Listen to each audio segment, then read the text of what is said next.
United States, distinguished delegates, ambassadors, and world leaders. 6 years have passed since I last stood in this grand hall and addressed a world that was prosperous and at peace in my first term. Since that day, the guns of war have shattered the peace I forged on 2 continents. An era of calm and stability gave way to one of the great crises of our time. And here in the United States, 4 years of weakness, lawlessness, and radicalism under the last administration delivered our nation into a repeated set of disasters. 1 year ago, our country was in deep trouble, but today, just 8 months into my administration, we are the hottest country anywhere in the world, and there is no other country even close. America is blessed with the strongest economy, the strongest borders, the strongest military, the strongest friendships, and the strongest spirit of any nation on the face of the earth. This is indeed the golden age of America. We are rapidly reversing the economic calamity we inherited from the previous administration, including ruinous price increases and record-setting inflation like we've never had before. Under my leadership, energy costs are down, gasoline prices are down, grocery prices are down, mortgage rates are down, and inflation has been defeated. The only thing that's up is the stock market, which just hit a record high. In fact, it hit a record high 48 times in the last short period of time. Growth is surging, manufacturing is booming. The stock market, as I said, is doing better than it's ever done.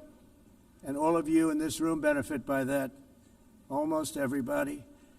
And importantly, workers' wages are rising at the fastest pace in more than 60 years. And that's what it's all about, isn't it? In 4 years of President Biden, we had less than $1 trillion of new investment into the United States. In just 8 months since I took office, we have secured commitments and money already paid for $17 trillion. Think of it, 4 years, less than $1 trillion, 8 months, much more than $17 trillion is being invested in the United States, and it's now pouring in from all parts of the world.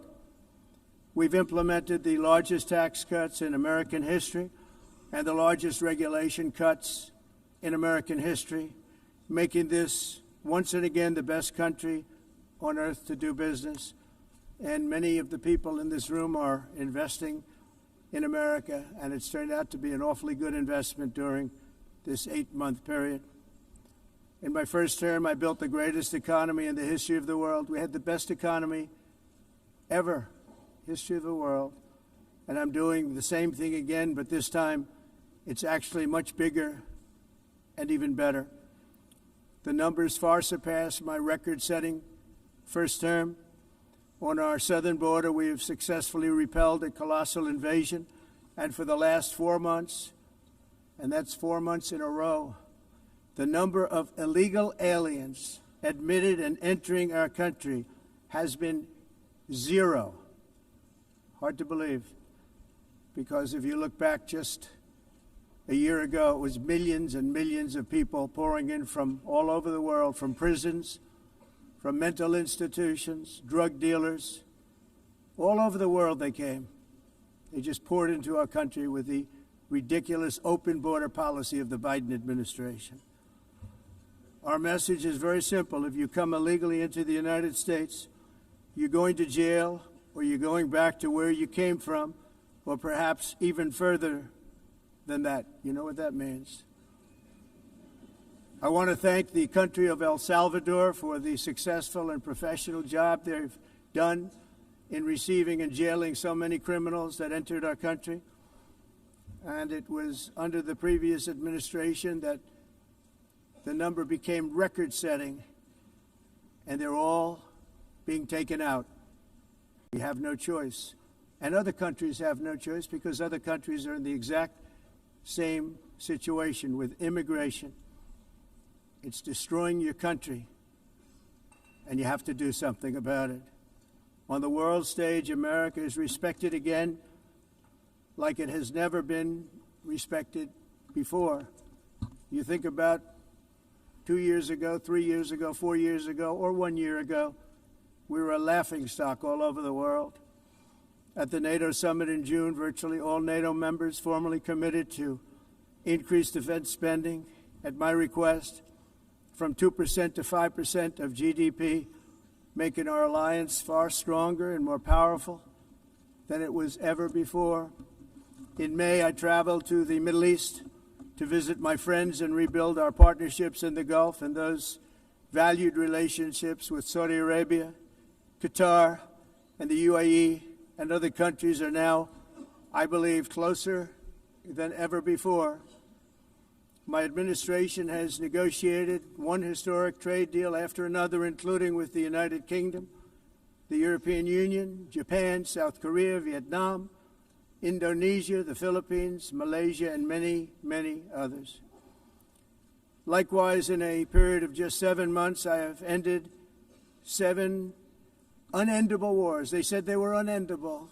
You're never going to get them solved. Some were going for 31 years, 2 of them, 31, think of it, 31 years. One was 36 years. One was 28 years. I ended 7 wars. And in all cases, they were raging with countless thousands of people being killed. This includes Cambodia and Thailand, Kosovo and Serbia, the Congo and Rwanda, a vicious, violent war that was, Pakistan and India, Israel and Iran, Egypt and Ethiopia, and Armenia and Azerbaijan. It included all of them. No president or prime minister, and for that matter, no other country has ever done anything close to that. And I did it in just 7 months. It's never happened before. There's never been anything like that. I'm very honored to have done it. It's too bad that I had to do these things instead of the United Nations doing them. And sadly, in all cases, the United Nations did not even try to help in any of them. I ended 7 wars, dealt with the leaders of each and every one of these countries, and never even received a phone call from the United Nations offering to help in finalizing the deal. All I got from the United Nations was an escalator that on the way up stopped right in the middle. If the First Lady wasn't in great shape, she would have fallen. But she's in great shape. We're both in good shape. We both stood. And then a teleprompter that didn't work. These are the 2 things I got from the United Nations, a bad escalator and a bad teleprompter. Thank you very much. And by the way, it's working now. It just went on. Thank you. I think I should just do it the other way. It's easier. Thank you very much. I didn't think of it at the time because I was too busy working to save millions of lives. That is the saving and stopping of these wars.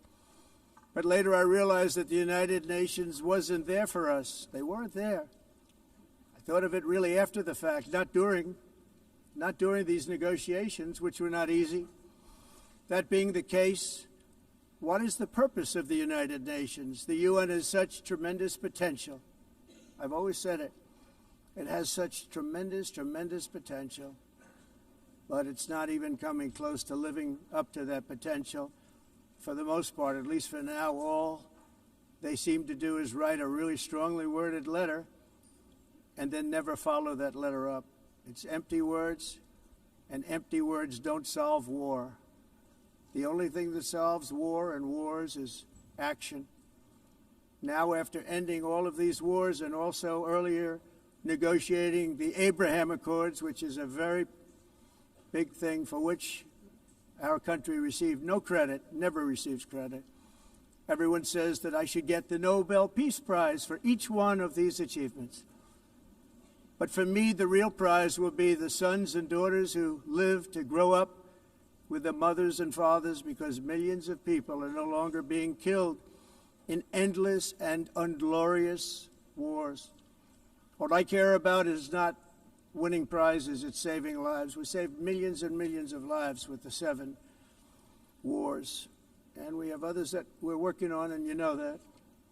Many years ago, a very successful real estate developer in New York, known as Donald J. Trump, I bid on the renovation and rebuilding of this very United Nations complex. I remember it so well. I said at the time that I would do it for $500 million, rebuilding everything. It would be beautiful. I used to talk about, I'm going to give you marble floors. They're going to give you terrazzo.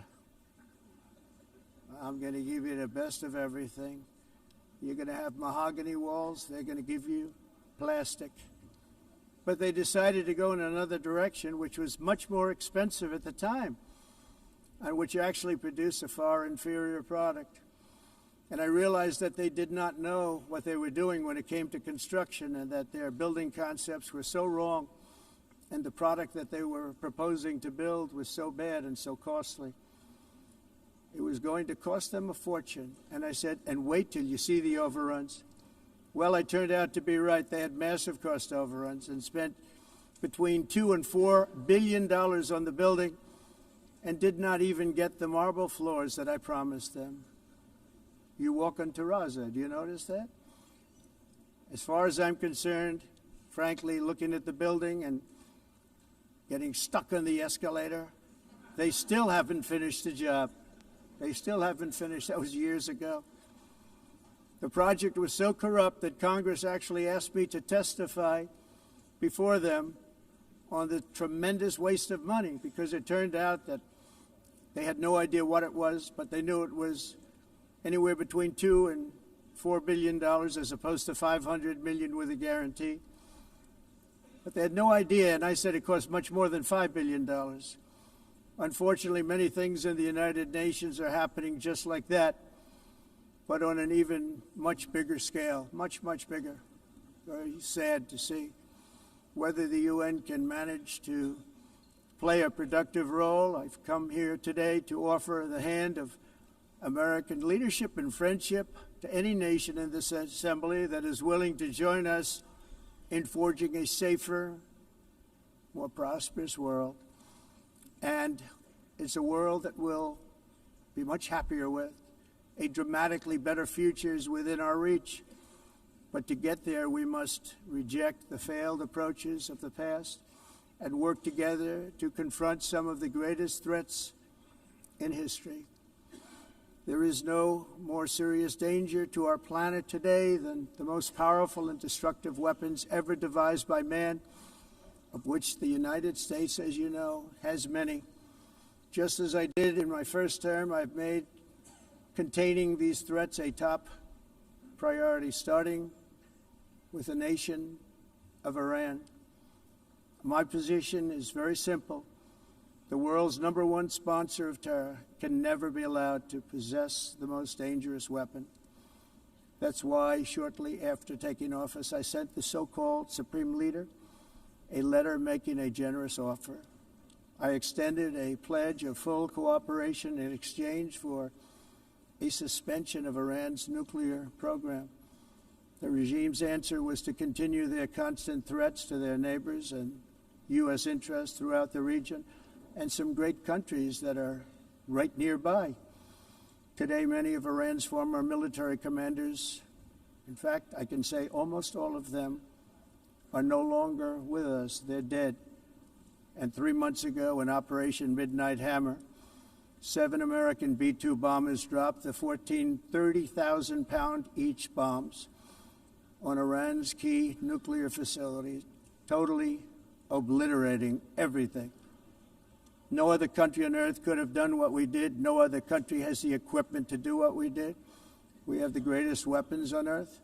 We hate to use them. But we did something that for 22 years people wanted to do. With Iran's nuclear enrichment capacity demolished, I immediately brokered an end to the 12-day war, as it's called, between Israel and Iran, with both sides agreeing to fight no longer. As everyone knows, I have also been deeply engaged in seeking a ceasefire in Gaza. Have to get that done. Have to get it done.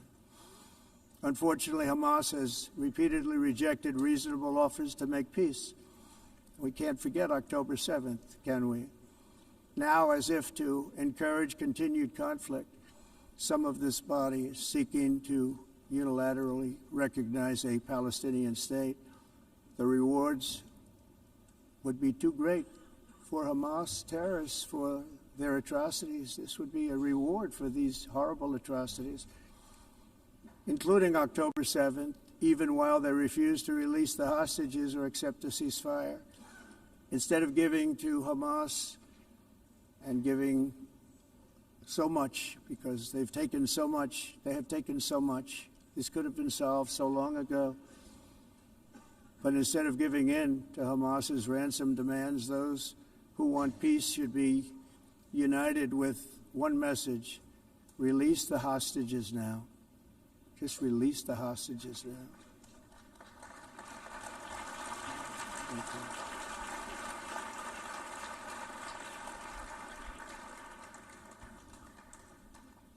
Thank you. As we have got to come together, and we will come together, got to get it done. We have to stop the war in Gaza immediately. We have to stop it. We have to get it done. We have to negotiate, immediately have to negotiate peace. We got to get the hostages back. We want all 20 back. We don't want 2 and 4. As you know, I got, along with Steve Witkoff and others that helped us, Marco Rubio, we got most of them back. We were involved in all of them. But I always said the last 20 are going to be the hardest, and that's exactly what happened. We have to get them back now. We don't want to get back 2, and then another 2, and then 1, and then 3, have this process. No, we want them all back, and we want the actually 38 dead bodies back, too. Those parents came to me, and they want them back, and they want them back very quickly and very badly. As though they were alive, they want them. They want them every bit as much as if their son or daughter were alive. I've also been working relentlessly, stopping the killing in Ukraine. I thought that would be, of the 7 wars that I stopped, I thought that would be the easiest because of my relationship with President Putin, which had always been a good one. I thought that was going to be the easiest one. But, you know, in war, you never know what's going to happen. There are always lots of surprises, both good and bad. Everyone thought Russia would win this war in 3 days, but it didn't work out that way. It was supposed to be just a quick little skirmish. It's not making Russia look good. It's making them look bad. No matter what happens from here on out, this was something that should have taken a matter of days, certainly less than a week. And they've been fighting for 3.5 years and killing anywhere from 5,000 to 7,000 young soldiers, mostly soldiers, on both sides, every single week, from 5,000 to 7,000 dead young people, and some in cities, much smaller numbers, where rockets are shot, where drones are dropped. This war would never have started if I were president. This was a war that should have never happened. It shows you what leadership is, what bad leadership can do to a country. Look what happened to the United States, and look where we are right now in just a short period of time. The only question now is how many more lives will be needlessly lost on both sides. China and India are the primary funders of the ongoing war by continuing to purchase Russian oil. But inexcusably, even NATO countries have not cut off much Russian energy and Russian energy products, which, as you know, I found out about 2 weeks ago, and I wasn't happy. Think of it. They're funding the war against themselves. Who the hell ever heard of that one? In the event that Russia is not ready to make a deal to end the war, then the United States is fully prepared to impose a very strong round of powerful tariffs, which would stop the bloodshed, I believe, very quickly. But for those tariffs to be effective, European nations, all of you are gathered here right now, would have to join us in adopting the exact same measures. I I mean, you're much closer to the city. We have an ocean in between. You're right there. And Europe has to step it up. They can't be doing what they're doing. They're buying oil and gas from Russia while they're fighting Russia. It's embarrassing to them, and it was very embarrassing to them when I found out about it, I can tell you that. But they have to immediately cease all energy purchases from Russia. Otherwise, we're all wasting a lot of time. So I'm ready to discuss this. We're going to discuss it today with the European nations, all gathered here. I'm sure they're thrilled to hear me speak about it, but that's the way it is. I like to speak my mind and speak the truth.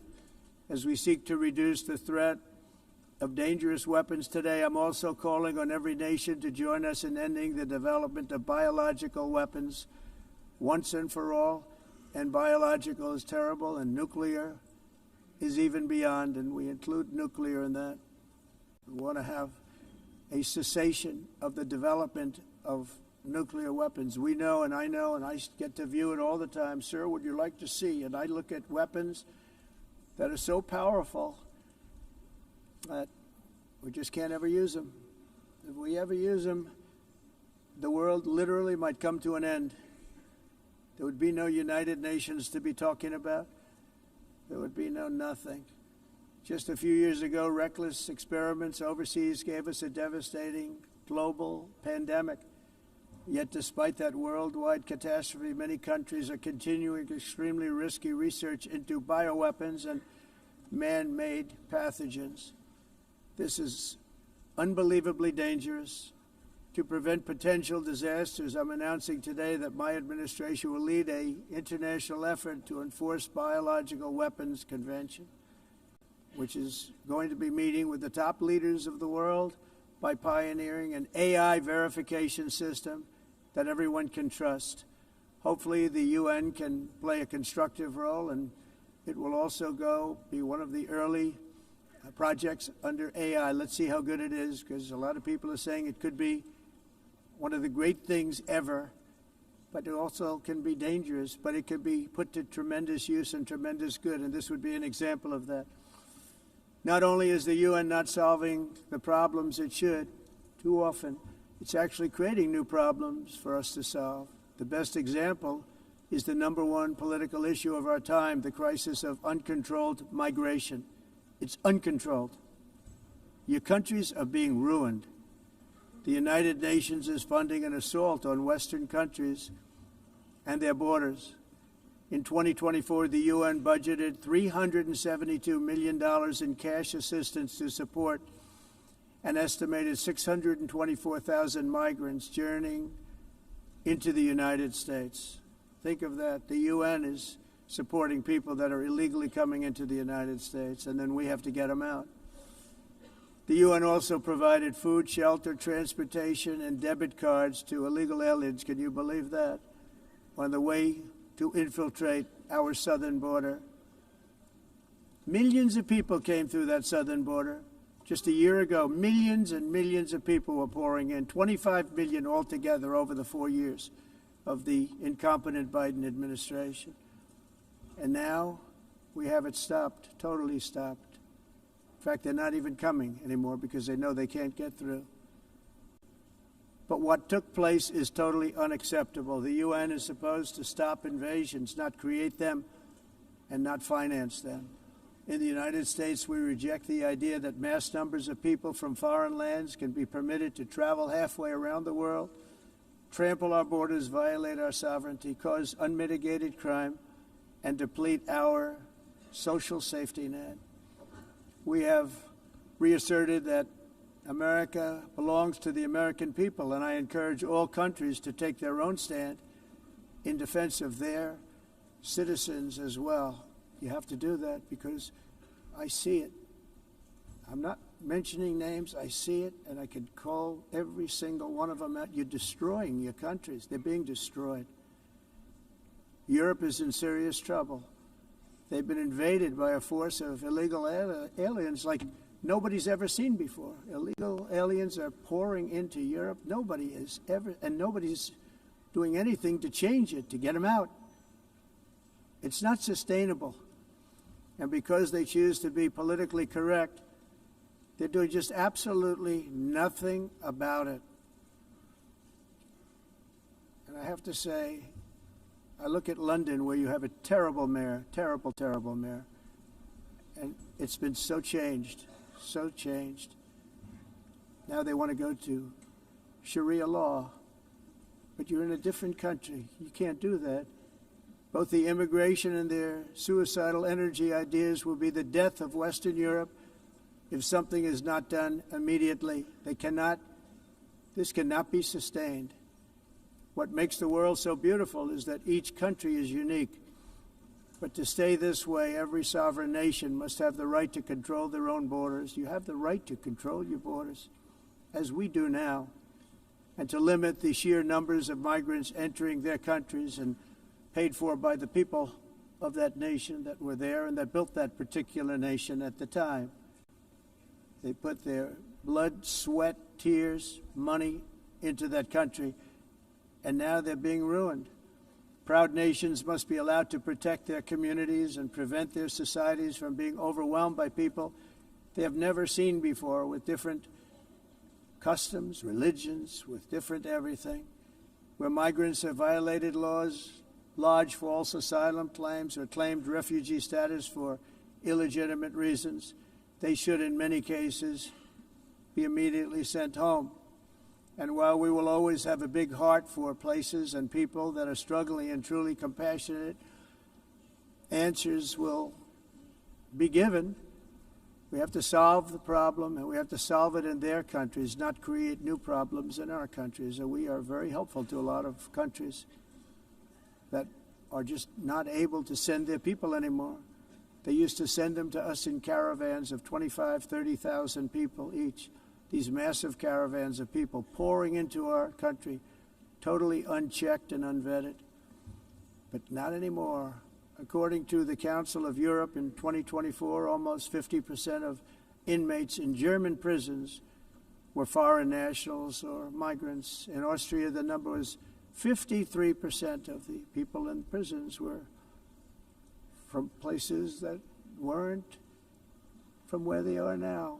In Greece, the number was 54%, and in Switzerland, beautiful Switzerland, 72% of the people in prisons are from outside of Switzerland. When your prisons are filled with so-called asylum seekers who repaid kindness, and that's what they did, they repaid kindness with crime, it's time to end the failed experiment of open borders. You have to end it now. Let's see, I can tell you, I'm really good at this stuff. Your countries are going to hell. In America, we've taken bold action to swiftly shut down uncontrolled migration. Once we started detaining and deporting everyone who crossed the border and removing illegal aliens from the United States, they simply stopped coming. They're not coming anymore. We're getting a lot of credit, but they're not coming anymore. This was a humanitarian act for all involved, because on the trips up, thousands of people a week were dying. Women were being raped. Nobody's ever seen anything like it. Raped, horribly beaten, raped. On the trip up, the journey up, it was a long walk. It was a long, arduous journey, indeed. And it was also a historic victory against human trafficking throughout the region. What we did was a victory, and we saved so many lives of people that wouldn't make the journey. That journey was loaded up with death. Loaded up with death. Dead bodies all along the roads of jungles. To get up, they go through jungles, they go through areas so hot you couldn't breathe. They were dying of suffocation. Areas so hot that you couldn't breathe. Dead bodies all over. By them not coming, we're saving tremendous numbers of lives. My people have done a fantastic job in doing what they did, and the American public agrees with it. I mean, I was very proud to see this morning I have the highest poll numbers I've ever had. Part of it is because of what we've done on the border. I guess the other part is what we've done on the economy. Joe Biden's policies empowered murderous gangs, human smugglers, child traffickers, drug cartels, and prisoners from all over the world The previous administration also lost nearly 300,000 children. Think of that. They lost more than 300,000 children, little children, who were trafficked into the United States on the Biden watch, many of whom have been raped, exploited, and abused, and sold. Sold. Nobody talks about that. The fake news doesn't write about it. With many others, young children who are missing or dead. And we found a lot of these children, and we're sending them back, and we've been sending them back to their parents. They said, nobody knows who they are. They said, where do you come from? And they'll give us a country, and we'll find out, and we'll figure it out, and we'll bring them back to their homes. And the mother and father rush to the door, and their tears in their eyes. They can't believe that they're seeing their son or daughter, their little son or daughter again. We've done almost 30,000 of them so far. Any system that results in the mass trafficking of children is inherently evil. Yet that is exactly what the globalist migration agenda has done, and it's what it's all about. In America, those days, as you know, are over. The Trump administration is working, and we are continuing to work to track down the villains that are causing this problem, and also, as I said, to get back the 30,000 we've already returned. Now I think we're going to have another. We're going to find a lot. You're not going to find all of them. 300, more than 300,000. They're lost or they're dead. They're lost or they're dead because of the animals that did this. To protect our citizens, I've also designated multiple savage drug cartels as far as and you see this, and you see it happening right before your eyes. Let's put it this way. People don't like taking big loads of drugs in boats anymore. There aren't too many boats that are traveling on the seas by Venezuela. They tend not to want to travel very quickly anymore. And we've virtually stopped drugs coming into our country by sea. We call them the water drugs. They kill hundreds of thousands of people. I've also designated multiple savage drug cartels as far as foreign terrorist organizations, along with two bloodthirsty transnational gangs, probably the worst gangs anywhere in the world, MS-13 and Tren de Aragua. Tren de Aragua is from Venezuela, by the way. Such organizations torture, maim, mutilate, and murder with impunity. They're the enemies of all humanity. For this reason, we've recently begun using the supreme power of the United States military to destroy Venezuelan terrorists and trafficking networks led by Nicolas Maduro. To every terrorist thug smuggling poisonous drugs into the United States of America, please be warned that we will blow you out of existence. That's what we're doing. We have no choice. Can't let it happen. They're destroying. I believe we lost 300,000 people last year to drugs, 300,000. Fentanyl and other drugs. Each boat that we sink carries drugs that would kill more than 25,000 Americans. We will not let that happen. Energy is another area where the United States is now thriving like never before. We're getting rid of the falsely named renewables. By the way, they're a joke. They don't work. They're too expensive. They're not strong enough to fire up the plants that you need to make your country great.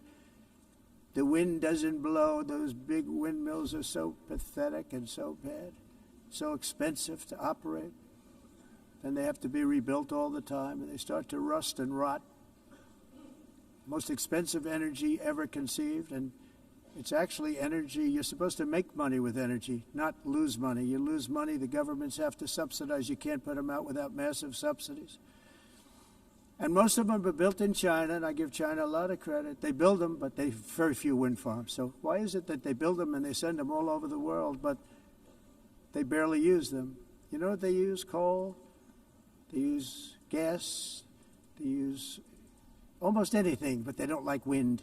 But they sure as hell like selling the windmills. Europe, on the other hand, is a long way to go, with many countries being on the brink of destruction because of the green energy agenda. And I give a lot of credit to Germany. Germany was being led down a very sick path, both on immigration, by the way, and on energy. They were going green, and they were going bankrupt. And the new leadership came in, and they went back to where they were with fossil fuel and with nuclear, which is good. It's now safe. You can do it properly. But they went back to where they were, and they opened up a lot of different plants, energy-producing plants, and they're doing well. I give Germany a lot of credit for that. They've said this is a disaster, what's happening. They were going all green. All green is all bankrupt. That's what it represents. And it's not politically correct. I'll be very badly criticized for saying it, but I'm here to tell the truth. I don't care. It doesn't matter to me. I'm in New York City. I'm feeling a lot safer. Crime, we're getting crime down. And by the way, speaking of crime, Washington, D.C. was the crime capital of America. Now it's after 12 days, it's a totally safe city. Everyone's going out to dinner. They're going out to restaurants. Your wife can walk down the middle of the street with or without you. Nothing's going to happen. My people have done a fantastic job. And yes, I called in the National Guard, and the National Guard took care of business. And they weren't politically correct, but they took care of business. We got 1,700 career criminals out, brought them back to where they came from, the countries where they came from, or put them in jails. Washington, D.C. is now a totally safe city again, and I welcome you to come. In fact, we'll have dinner together at a local restaurant, and we'll be able to walk. We don't have to go by an armor-plated vehicle. We'll walk right over there from the White House. They've given up their powerful edge, a lot of the countries that we're talking about, in oil and gas, such as essentially closing the great North Sea oil. Oh, the North Sea, I know it so well. Aberdeen was the oil capital of Europe, and there's tremendous oil that hasn't been found in the North Sea. Tremendous oil. And I was with the Prime Minister I respect and like a lot, and I said, you're sitting with the greatest asset. They essentially closed it by making it so highly taxed that no developer, no oil company can go there. They have tremendous oil left, and more importantly, they have tremendous oil that hasn't even been found yet.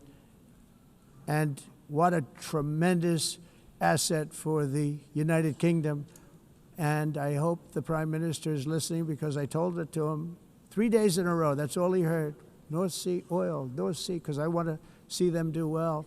I want to stop seeing them ruining that beautiful Scottish and English countryside with windmills and massive solar panels that go 7 miles by 7 miles, taking away farmland. But we're not letting this happen in America. In 1982, the executive director of the United Nations Environmental Program predicted that by the year 2000, climate change would cause a global catastrophe. He said that it will be irreversible, as any nuclear holocaust would be. This is what they said at the United Nations. What happened? Here we are. Another UN official stated in 1989 that within a decade, entire nations could be wiped off the map by global warming. Not happening. You know, it used to be global cooling. If you look back years ago in the 1920s and the 1930s, they said, global cooling will kill the world. We have to do something. Then they said global warming will kill the world. But then it started getting cooler. So now they could just call it climate change, because that way they can't miss.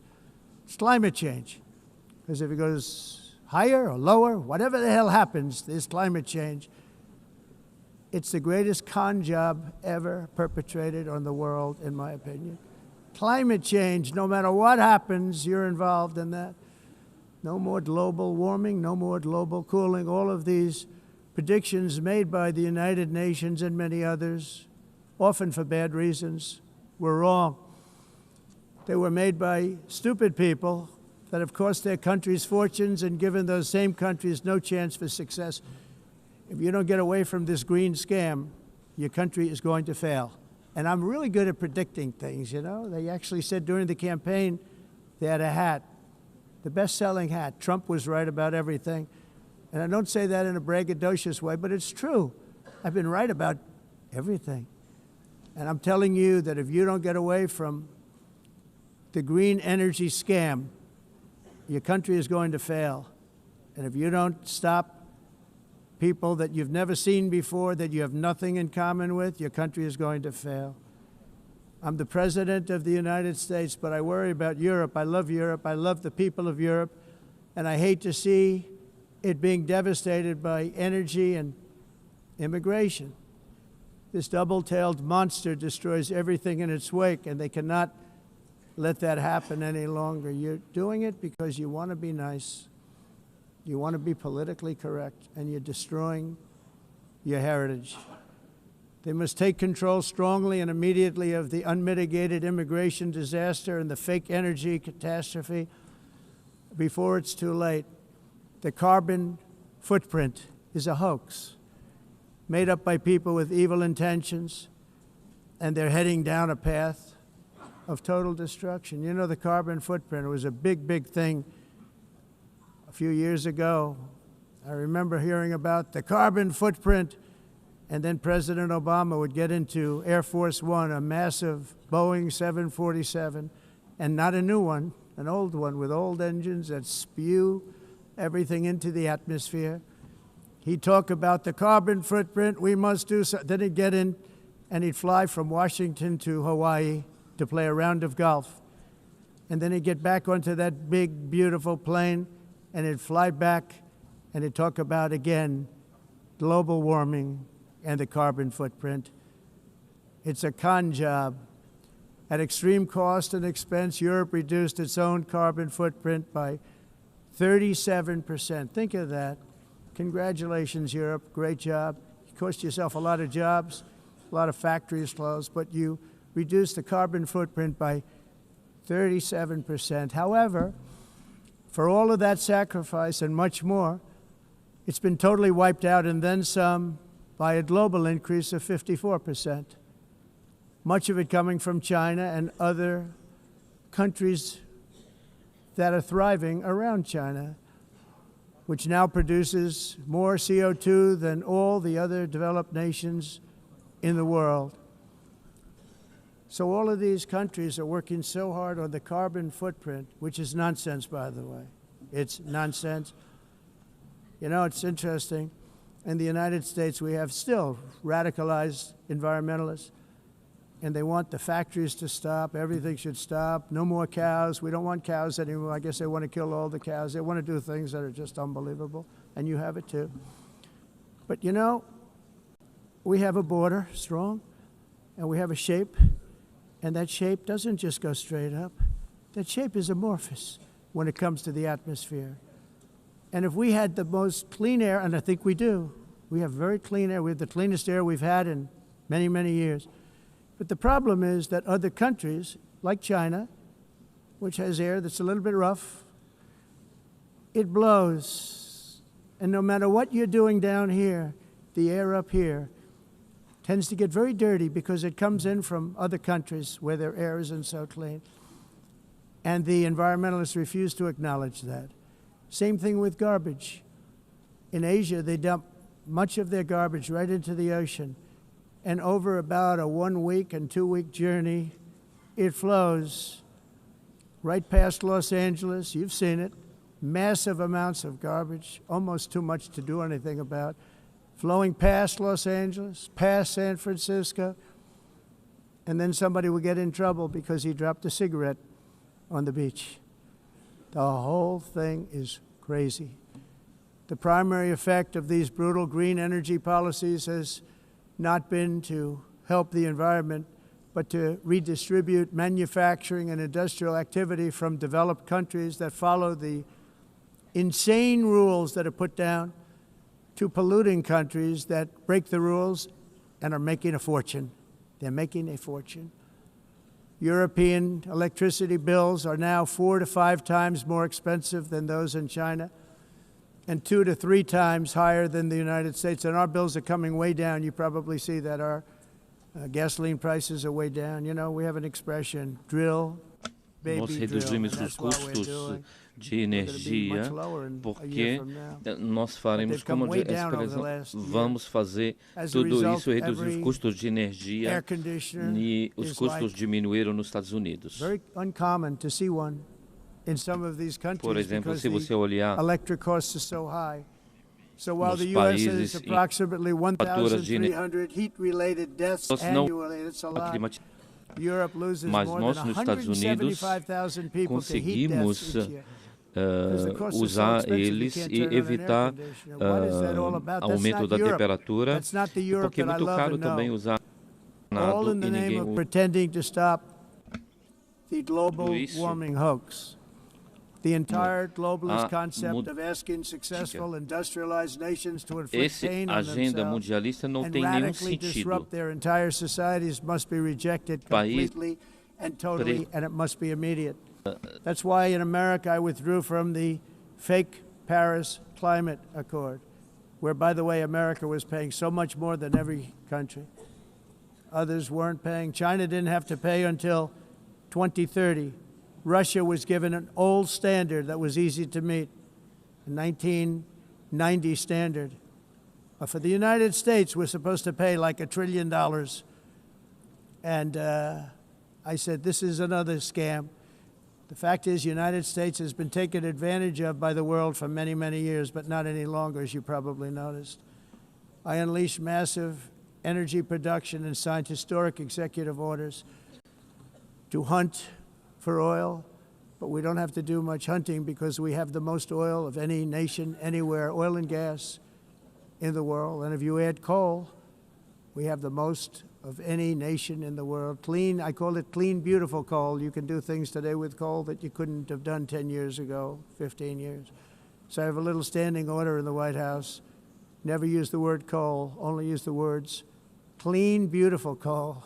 Sounds much better, doesn't it?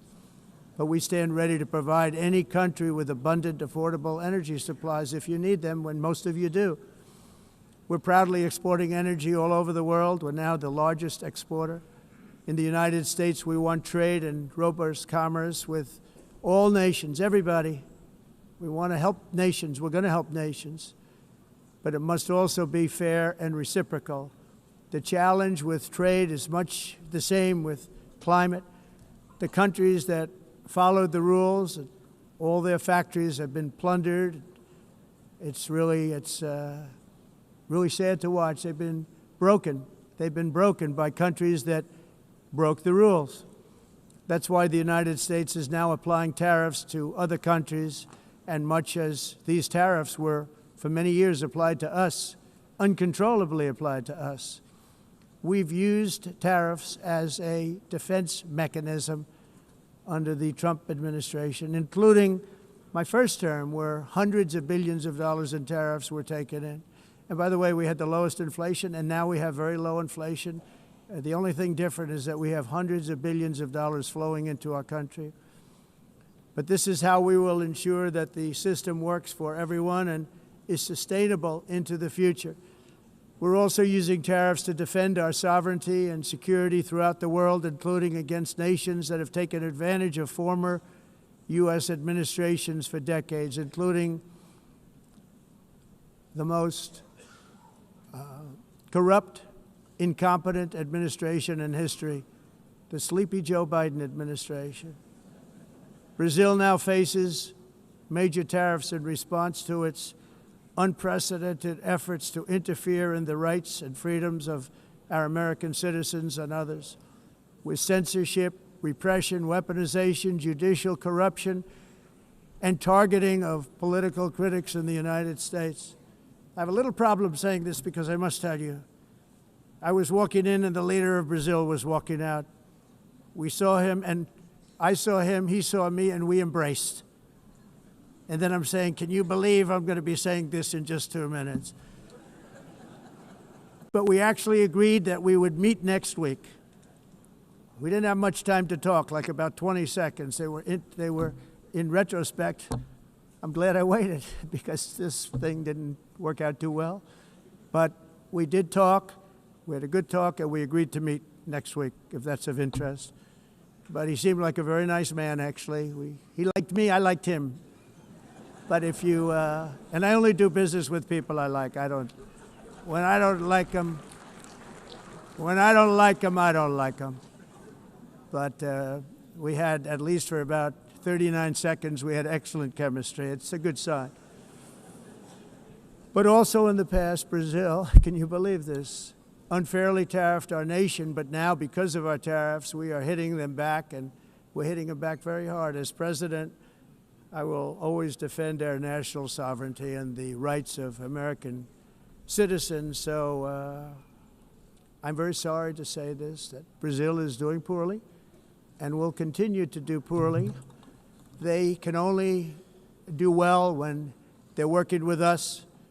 Without us, they will fail, just as others have failed. It's true. Next year, the United States will celebrate the 250th anniversary of our glorious independence, a testament to enduring power and American freedom and spirit.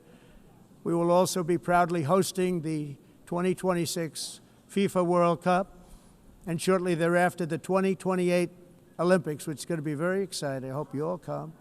I hope that countless people from all over the globe will take part of these will be great celebrations of liberty and human achievement, and that together we all can rejoice in the miracles of history that began in July 4th, 1776, when we founded the light to all nations. And it's something really that an amazing thing came out of that date. It's called the United States of America. In honor of this momentous anniversary, I hope that all countries who find inspiration in our example will join us in renewing our commitment, values, and those values, really, that we hold so dear. Together, let us defend free speech and free expression. Let us protect religious liberty, including for the most persecuted religion on the planet today. It's called Christianity.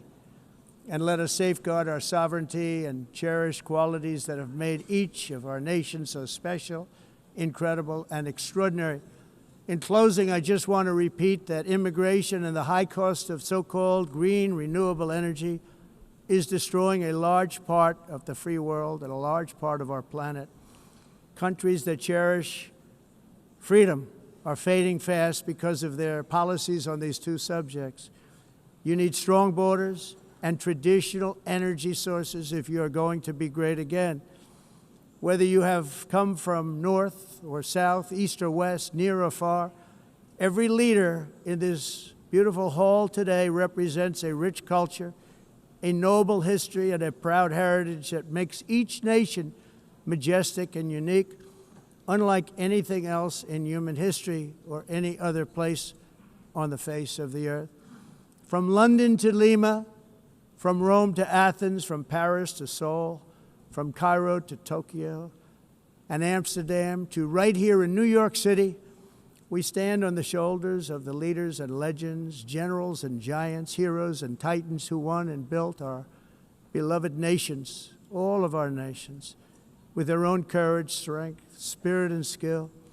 Our ancestors climbed mountains, conquered oceans, crossed deserts, and trekked over wide open plains. They charged into thunderous battles, plunged into grave dangers, and they were soldiers and farmers and workers and warriors and explorers and patriots. They built towns into cities, tribes into kingdoms, ideas into industries, and small islands into mighty empires. You're a part of all of that. They were champions for their people who never gave up and who never, ever gave in. Their values defined our national identities. Their visions forged our magnificent destiny. Everybody in this room is a part of it in your own way. Each of us inherits the deeds and the myths, the triumphs, the legacies of our own heroes and founders who so bravely showed us the way. Our ancestors gave everything for homelands that they defended with pride, with sweat, with blood, with life, and with death. Now the righteous task of protecting the nations that they built belongs to each and every one of us. So together let us uphold our sacred duty to our people and to our citizens. Let us protect their borders, ensure their safety, preserve their cultures, treasure, and traditions, and fight, fight, fight for their precious dreams and their cherished freedoms. And in friendship and really a beautiful vision, let us all work together to build a bright, beautiful planet, a planet that we all share, a planet of peace and a world that is richer, better, and more beautiful than ever before. That can happen. It will happen. It will happen, and I hope it can happen and start right now, right at this moment. We'll turn it around. We're going to make our countries better, safer, more beautiful.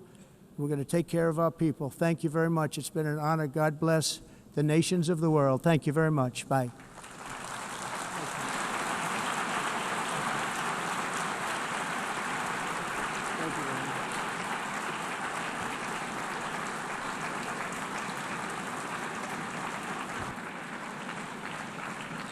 On behalf of the Assembly, I wish to thank the President of the United States,